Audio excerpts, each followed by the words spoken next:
verilən bütün o səhv qərarlar, davranışlar beynin 200 min il əvvələ qayıtması deməkdir sanki.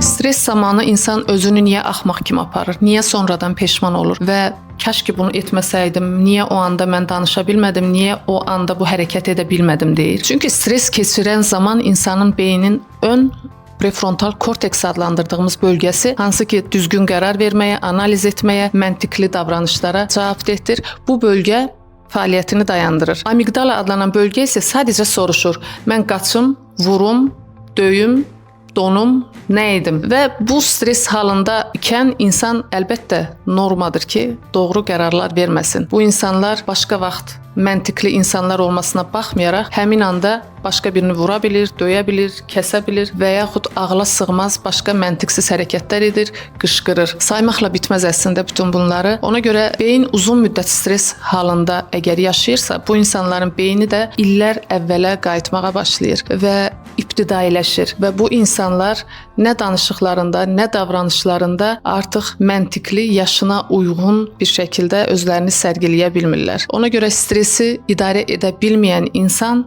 beyni keçmişə doğru qayıtmağa başlayıb deməkdir.